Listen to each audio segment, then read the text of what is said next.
Monumen Nasional kita kenal sebagai ikon daerah khusus ibu kota Jakarta.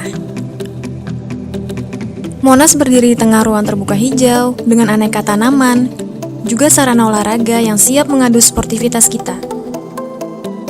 Dan ada pula pusat kuliner dengan hidangan khasnya.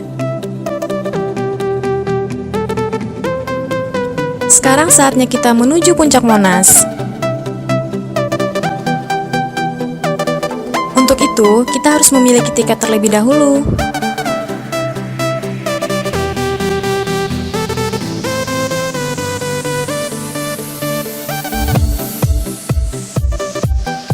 Wah, luar biasa. Dari puncak Monas, kita menyaksikan seolah Jakarta adalah kota yang tidak pernah tidur.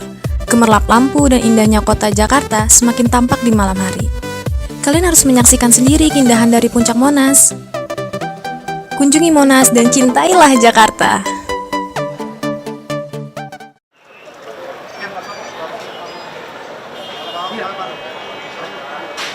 Kita di holding room dulu, Pak. Dengan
sama aja kan?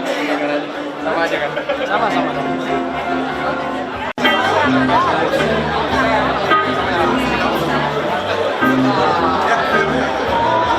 Kita bos di sana, kita harus bantuin di sini.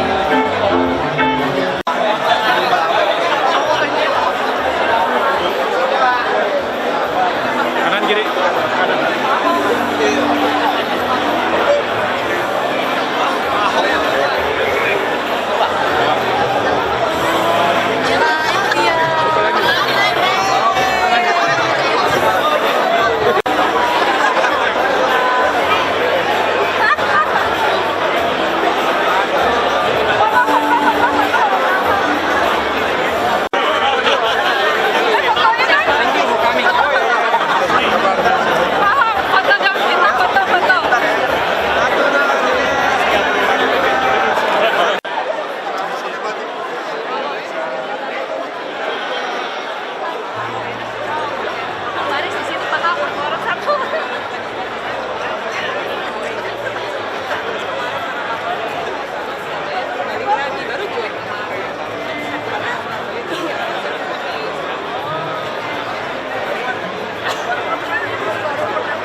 Good evening, everyone.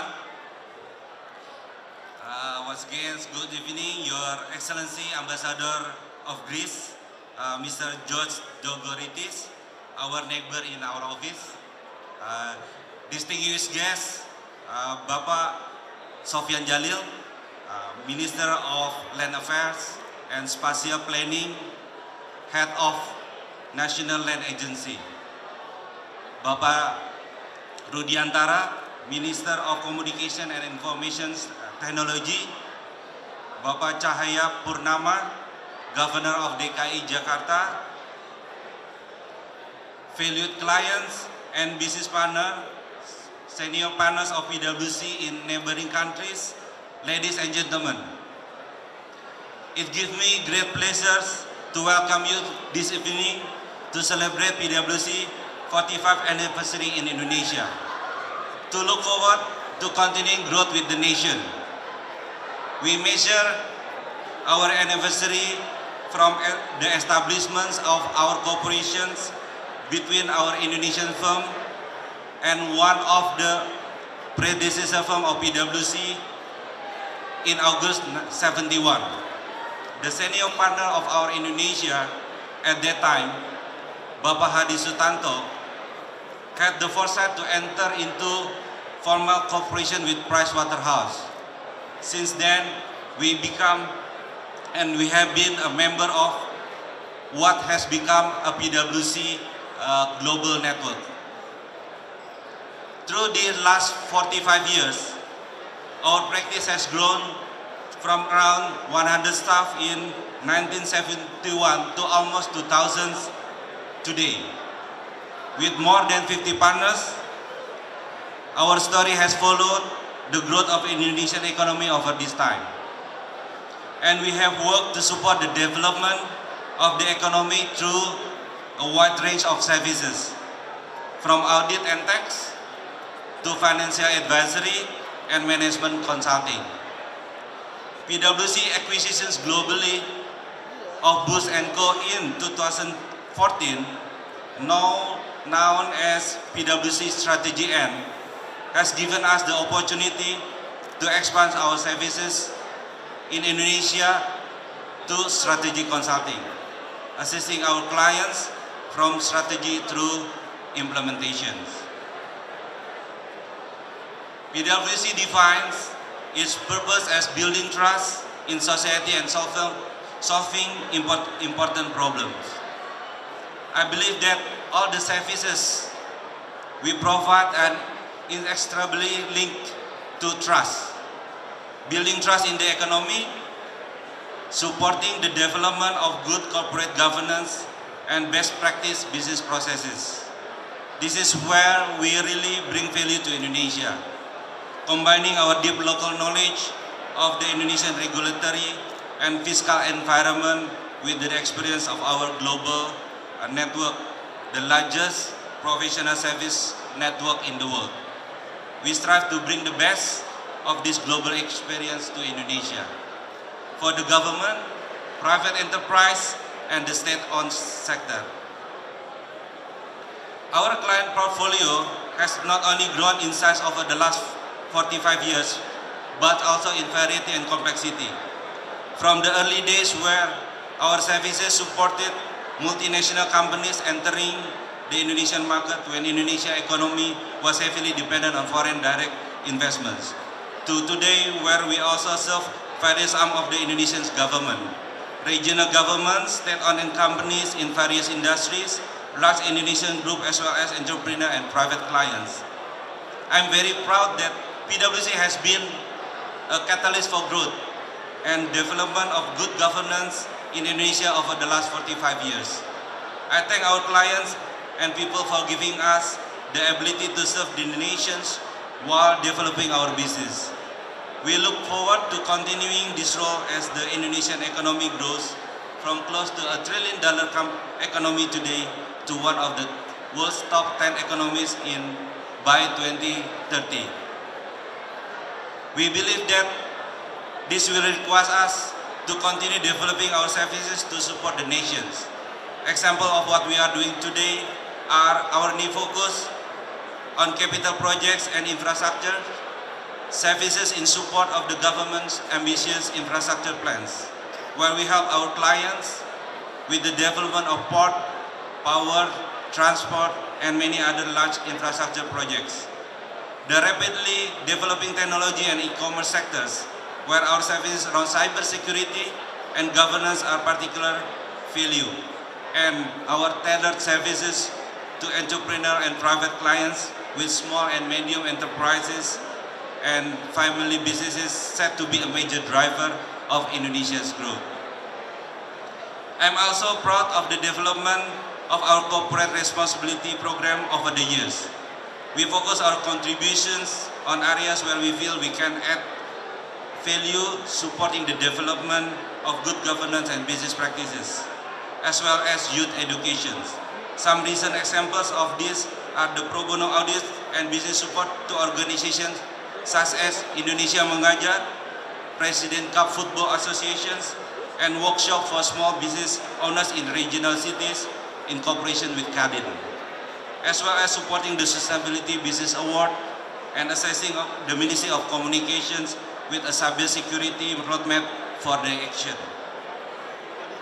This brings me to our keynote speakers tonight, Pak Ahok and Pak Rudiantara. As we know, one of the mega trends impacting both Indonesia and the world is the rapid pace of technological change and all the opportunities and challenges that come with it. Hence, our new focus in Indonesia on areas such as e-commerce and cybersecurity. We are very pleased to have Pak Rudiantara here to speak on how Indonesia is managing this technological change which impacts all our businesses and indeed our day-to-day lives. Another global mega trend very evident in Indonesia is accelerating urbanization. By 2030, the UN projects that some 4.9 billion people will be urban dwellers. On this theme, which will be addressed by Pak Basuki, one recent initiative of which I am proud is our participation in a global PwC thought leadership on the development of megacities around the globe. This project identified Jakarta as one of the top 7 emerging cities of opportunity in the world. The survey underlying this report indicates that while there are still challenges, Jakarta has shown a marked improvement, particularly in the areas of living costs and economic significance. We will be privileged to have Pak Basuki in his role as the Governor of Jakarta participate in an interview which is featured in these publications, acknowledging the challenges for the city as it grows and adapts to the current urban realities. We are very pleased tonight to have Pak Basuki as a keynote speaker. We believe the rapid development of Jakarta over recent years is a perfect metaphor for the development of Indonesia. We hope PwC can continue to support not only the development of this world-class megacity, but also as the nation as a whole.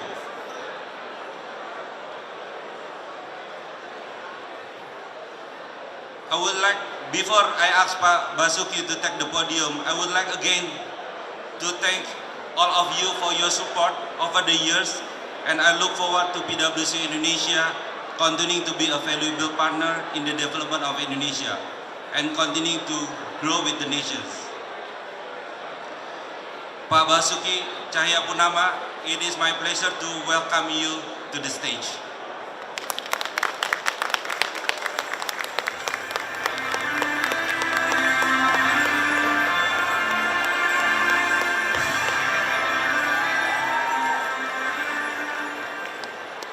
Yang terhormat Pak Sofyan, Menteri, saya lupa Menteri apa, terlalu banyak pindah kan.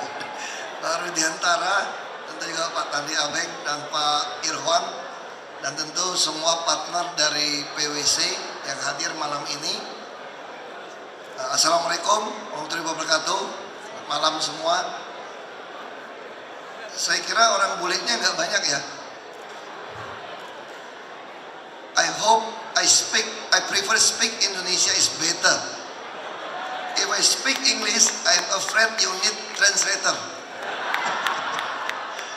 Ya, saya pertama terima kasih, tentu ucapkan selamat ulang tahun ke-45 untuk PwC, dan saya atas pribadi juga atas nama Pemda DKI mengucapkan banyak terima kasih untuk bantuan PwC.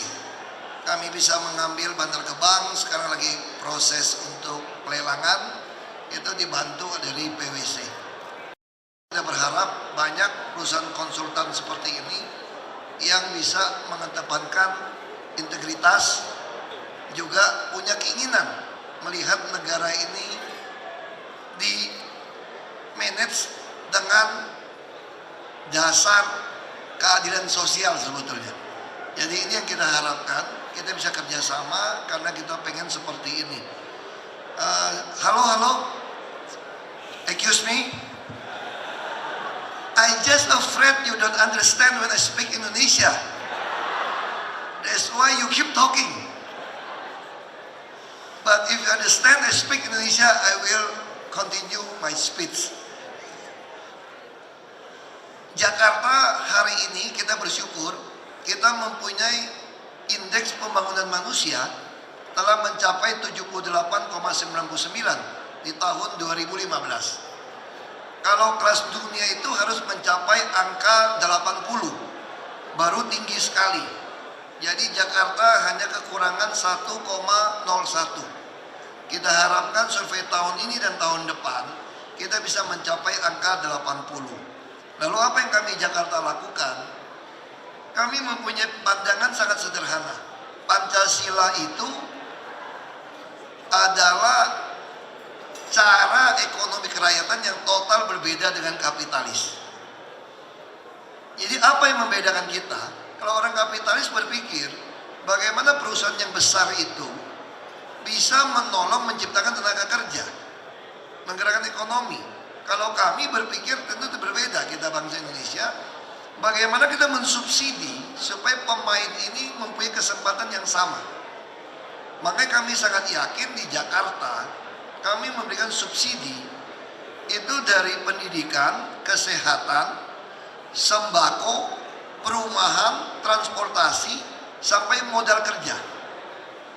Nah ini yang kami yakin nanti biaya hidup orang DKI akan jadi murah. Ini akan memberikan sumbangan, gaji UMP juga menjadi rendah. Hari ini buat apa gaji 5 juta tapi biaya hidup 4,9 juta. Lebih baik kita gaji 3,5 juta tapi biaya hidup kita hanya 2,5 juta. Makanya kami akan mulai masuk beras paling stabil 5 tahun terakhir. Kami juga memberikan subsidi transportasi sampai Tangerang, Bekasi. Nah tentu saja kami juga ingin banyak kontribusi tambahan dari pengembang. Jadi pengembang ini semua tidak bisa sogok menyogok lagi. Jadi dia lebih baik memberikan kontribusi yang baik. Saya bicara sama beberapa pengembang begini. Saya sampaikan, kalau Anda saya minta 100 miliar untuk Anda menaikkan koefisien luas bangunan, Anda pasti berikan kepada saya, kan? Saya menentukan nasib Anda. Tetapi kalau saya menerima 100 miliar Anda, sesungguhnya Anda itu setengah mati untuk menutupi apa yang Anda perusahaan TBK. Kalau saya minta CSR kepada Anda juga punya masalah. Karena CSR Indonesia itu after tax.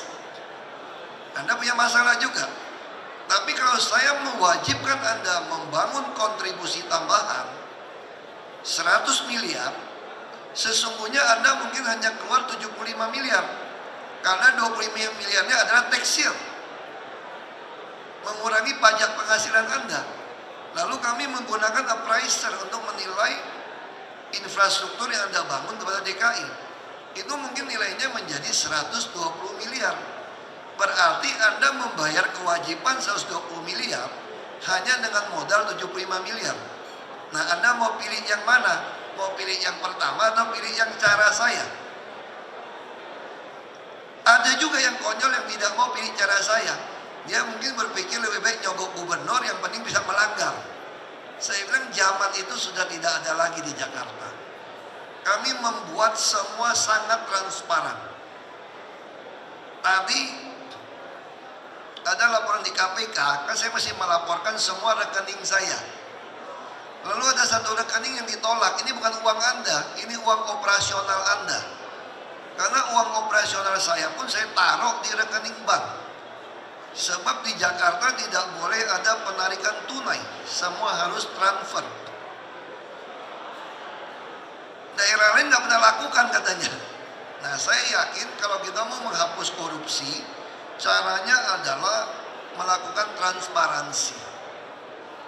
Akar semua masalah kita adalah korupsi. Untuk bisa menghapus korupsi, maka harus ada transparansi. Begitu transparansi dengan non tunai, kami bisa melacak, men-tracking uangnya kemana saja. Kami juga berusaha membangun pelayanan terpadu satu pintu. Untuk apa? Supaya kami menjadi calo yang baik. Masih ada nggak pengusaha yang menyogok properti izin 3 miliar? Masih. Jadi kita pengusaha masih banyak yang tidak percaya bahwa Jakarta itu bisa dapatkan izin tanpa menyogok sebetulnya. Tapi karena kebiasaan dia menggunakan calo, mereka masih lakukan. Lalu kalau dilaporkan bagaimana? Saya sampaikan, pasti saya pecat. Saya hampir tiap hari menandatanganin pemecatan PNS. Dan kami sudah memperbaiki gaji PNS kami juga. Sekarang PNS dengan golongan terendah, dia bisa bawa pulang kira-kira 13 juta sebulan. Ini tidak buruk untuk DKI. Eselon 2 sudah di atas 75 juta bonusnya. Jadi ini yang kami lakukan. Orang bertanya uangnya dari mana? Uangnya dari penghematan-penghematan. Lalu ada yang berkata begini, bagaimana kalau Bapak tidak jadi gubernur lagi? Apakah ini akan kembali lagi seperti semula?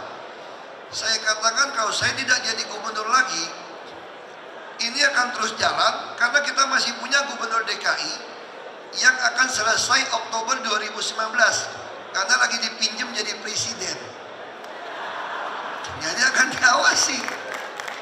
Dan kalau beliau naik lagi sampai 2024, saya yakin setelah menggunakan e-budgeting, setelah membatasi transaksi tunai, ke depan saya yakin kita akan berani melakukan pembuktian terbalik harta pejabat.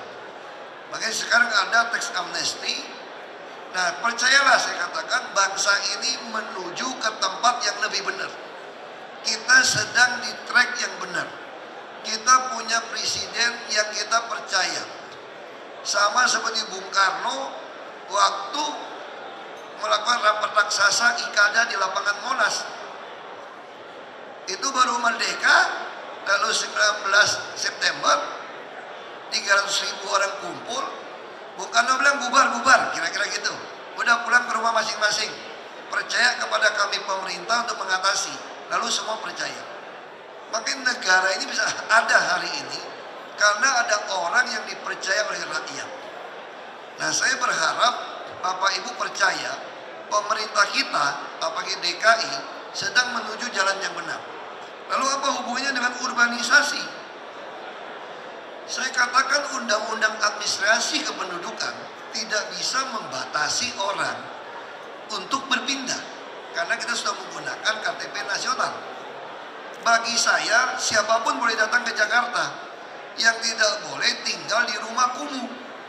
Makanya semua rumah kumuh, rumah ilegal saya bongkarin.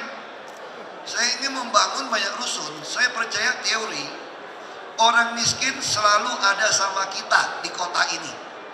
Karena itu kita butuh menyediakan rumah susun yang manusiawi, 36 meter persegi. Yang anaknya dapat KJP, yang tiap 5.000 orang ada dokter, yang dia naik bus tidak bayar, yang dia mau usaha kami subsidi. Ini adalah inkubator untuk menyamakan lapangan tanding. Nah, kami yakin satu generasi akan datang, anak-anaknya akan mulai menjadi orang yang mampu.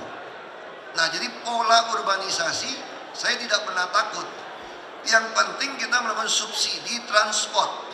Sehingga orang kan tinggal di pinggiran, kalau tinggal di tengah kota, maka dia pasti orang yang akan mampu atau kami subsidi sampai dia mampu. Nah inilah yang kami lakukan. Saya kalau orang mau pulang lebaran, saya pasti bilang, jangan takut. Mau ke Jakarta, silakan datang. Apalagi mau datang ke Jakarta, mau beli hotel, silakan. Anda kalau datang tinggal di sungai atau di waduk, pasti saya bongkar. Mereka tanya, Pak, ini menjelang pilkada, Bapak bongkar atau enggak? Tergantung rumah susunnya. Kalau rumah susunnya siap, saya bongkar terus. Ini tidak ada urusan dengan pilkada. Jadi Bapak Ibu juga enggak berpikir harus pilih saya. Kalau Bapak Ibu orang Jakarta, jangan. Kalau ada uang bisa beli motor Jepang, kenapa beli motor Cina?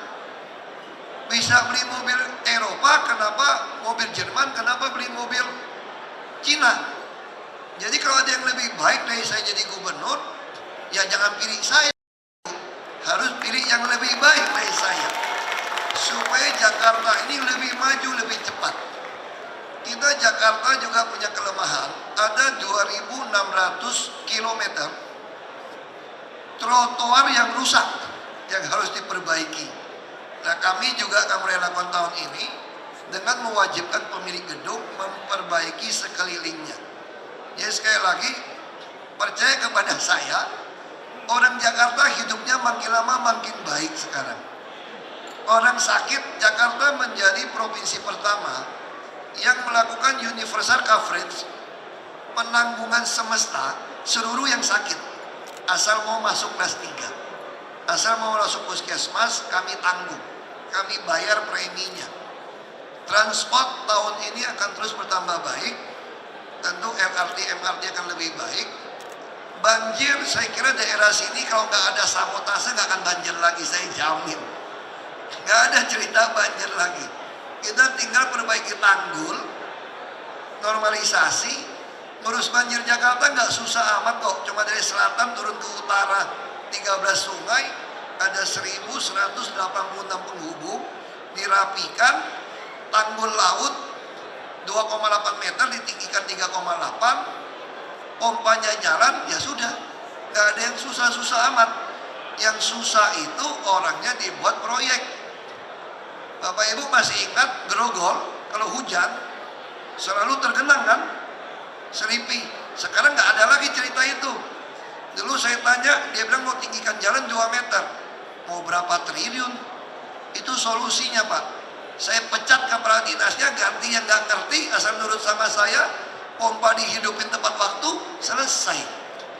Saya khawatir dia salah, saya bangun lagi pompa yang lain. Nah saya kira itu saja.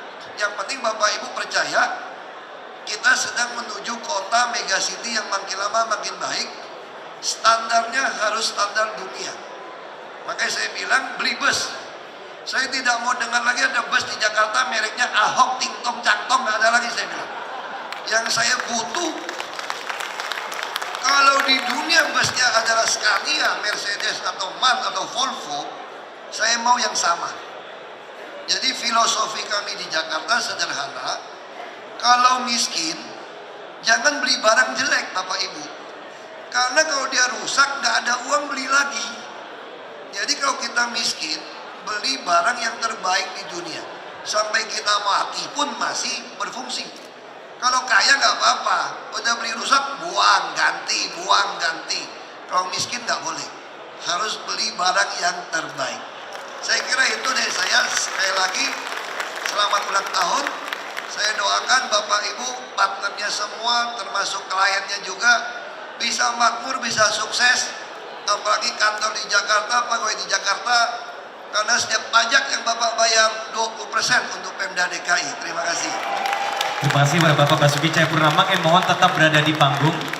And I would like to invite Mr. Irwan again to present a token of appreciation from PwC.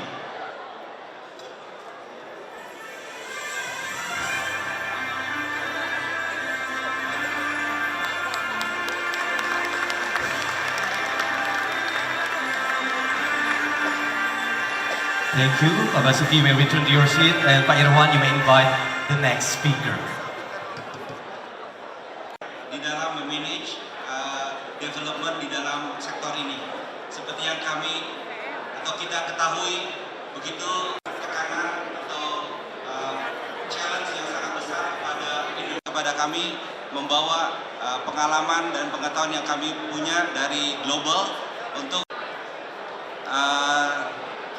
sedikit komentar mengenai tantangan-tantangan yang dihadapi oleh beliau di dalam sektor informasi. Part of this wonderful evening, and on behalf of PwC Indonesia, I, Tommy Chopra, would like to thank you for coming. Have a great evening, good night, and please welcome.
Ya tadi udah deh Metro. Pak dikit dong Pak soal baju kotak-kotak Pak. Iya Pak, beli di mana Pak?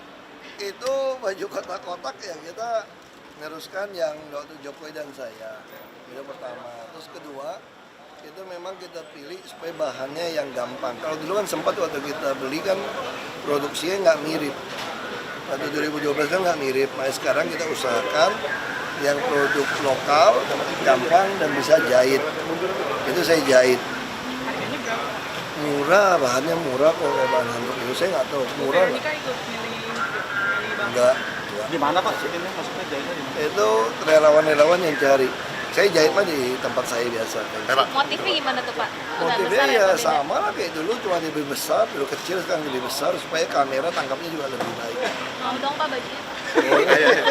Nanti ya. Sama Sandi Pak gimana Pak? Nggak tahu saya.